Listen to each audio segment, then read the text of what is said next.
এই গল্পটা শুধু কল্পনা নয়, এই গল্পটা এক রাতে ঘটে যাওয়া এমন কিছু যার ব্যাখ্যা আজও কেউ দিতে পারেনি। আলো নিভে গেলে আর চারপাশ নিস্তব্ধ হয়ে গেলে তখনই শুরু হয় আসল গল্প। রাতে একা শুনবেন না, কারণ কিছু যাত্রী ছায়া ফেলে না। আপনি শুনছেন কাহানি কা জাদু, যেখানে গল্প শেষ হয় কিন্তু ভয় থেকে যায়। 2000 সালের পরের কথা। উত্তরবঙ্গ। শীতের এক গভীর রাত। রাত 10:55। ডিপোতে দাঁড়িয়ে আছে একটা পুরনো সরকারি বাস। বোর্ডে লেখা শেষ ট্রিপ। ড্রাইভারের নাম হরেন্দা।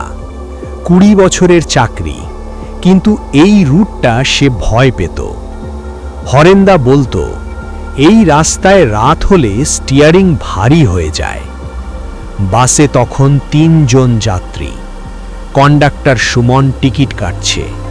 ঠিক তখনই ডিপোর গেটের পাশে একজন দাঁড়িয়েছিল। মাথায় হুড, মুখ দেখা যাচ্ছে না। বাস ছাড়ার সময় হয়ে গেছে, তবু লোকটা নড়ছে না। সুমন বলল, এই দাদা, উঠবেন নাকি? লোকটা ধীরে ধীরে বাসে উঠল। তার পায়ের কোনো শব্দ নেই। সে গিয়ে বসল বাসের একেবারে পেছনের সিটে। সুমন জিজ্ঞেস করল, কোথায় যাবেন? লোকটা খুব শান্ত গলায় বলল, যেখানে সবাই নামে। সুমন টিকিট কাটল। গন্তব্যের জায়গাটা ফাঁকা।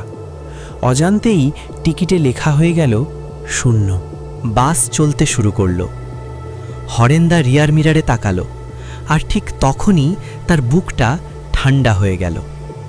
সে ফিসফিস করে বলল, সুমন, ওই লোকটার ছায়া কোথায়? সব যাত্রীর ছায়া আছে, একজনের নেই। হুট পড়া লোকটা চুপচাপ বসে আছে। হঠাৎ সে বলল, ভয় পাচ্ছ?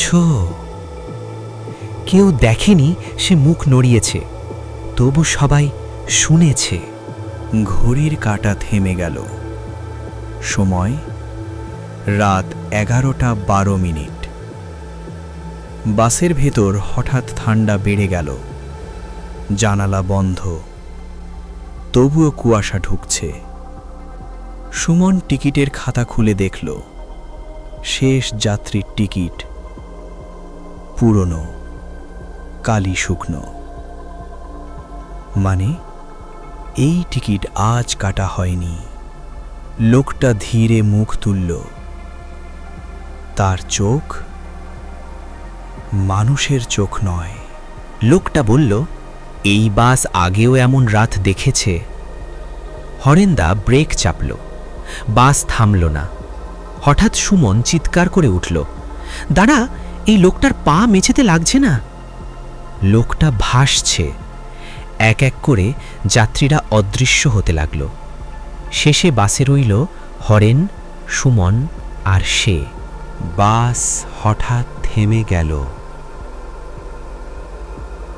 চারদিকে কিছু নেই, না রাস্তা, না আলো, শুধু কুয়াশা। হরেন্দা দরজা খুলে বাইরে তাকালো। ফিসফিস করে বলল, এটা তো ওই জায়গা। 20 বছর আগে এই জায়গাতেই একটা বাস খাদে পড়েছিল। লোকটা উঠে দাঁড়ালো, বলল,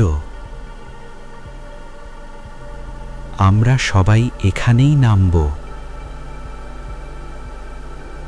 পরদিন সকালে বাসটা ডিপোতে পাওয়া গেল। ড্রাইভার নেই, কন্ডাক্টর নেই। এক বৃদ্ধ কর্মচারী শুধু বলল, এটা আবার হলো।